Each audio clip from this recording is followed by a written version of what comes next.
नरेंद्र कोहली की महास्मर श्रृंखला का द्वितीय खंड अधिकार महाभारत के कालजयी महाकाव्य को एक आधुनिक और गहन दृष्टिकोण से प्रस्तुत करता है। ये कथा पांडवों के कुरु साम्राज्य की राजधानी हस्तिनापुर में आगमन से प्रारंभ होती है और उस महत्वपूर्ण क्षण पर समाप्त होती है जब ज्येष्ठ पांडव युधिष्ठिर को युवराज के पद पर प्रतिष्ठित किया जाता है। इस कथा में पांडव राजा पांडु, उनकी पत्नियां कुंती और माद्री और उनके तेजस्वी पुत्र युधिष्ठिर, भीम, अर्जुन, नकुल और सहदेव अपने विशिष्ट व्यक्तित्वों और गुणों के साथ जीवंत होते हैं।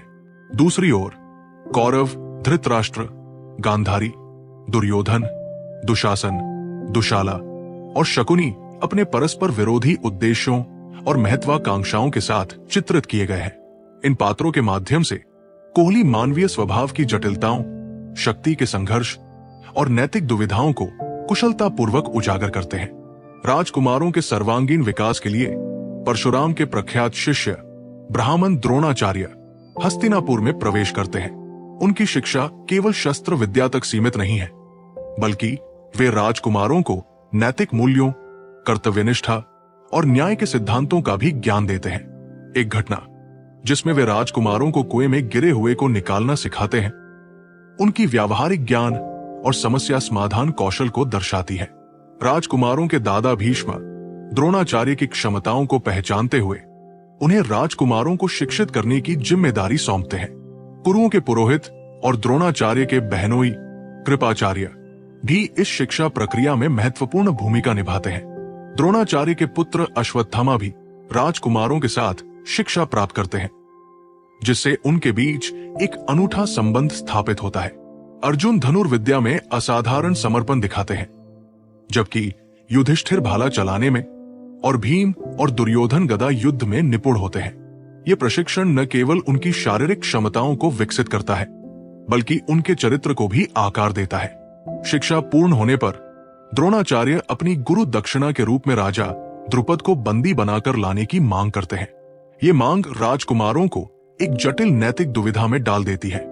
द्रुपद और द्रोणाचार्य के बीच का पुराना संघर्ष, जो उनके गुरुकुल के दिनों से चला आ रहा है, इस घटना को और भी जटिल बना देता है। कौरव द्रुपद को बंदी बनाने में असफल रहते हैं, लेकिन पांडव उन्हें पराजित करके द्रोणाचार्य के समक्ष प्रस्तुत करते हैं। इस कथा में श्री कृष्ण का प्रवेश एक महत्वपूर्ण मोड़ लाता है, जो घटनाओं को एक नई दिशा देता है। कर्ण की कथा, जिसमें उन्हें परशुराम द्वारा श्राप मिलता है, और एकलव्य की गुरु भक्ति, जो द्रोणाचार्य को अपना अंगूठा दान करते हैं, नैतिक और दार्शनिक प्रश्नों को उजागर करती है। एकलव्य की कहानी विशेष रूप से गुरु शिष्य संबंध और निष्ठा के महत्व को दर्शाती है। अंततः युधिष्ठिर को युवराज के पद पर प्रतिष्ठित किया जाता है, जो एक महत्वपूर्ण राजनीतिक और सामाजिक घटना है। यह घटना पांडवों की प्रतिष्ठा को स्थापित करती है और कुरु साम्राज्य में उनकी भूमिका को मजबूत करती है।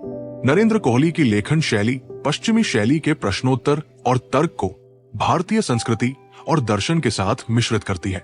ये पुस्तक न केवल महाभारत की कथा को पुनर्जीवित करती है, बल्कि मानवीय मूल्यों, नैतिक दुविधाओं और सामाजिक न्याय के प्रश्नों को भी उठाती है। पुस्तक का वर्तमान संस्करण महंगा होने के बावजूद इसका अनुवाद अन्य भारतीय और विदेशी भाषाओं में किया जाना चाहिए, ताकि अंतर्राष्ट्रीय पाठक समुदाय भारतीय संस्कृति के गहन ज्ञान और मूल्यों से परिचित हो सके।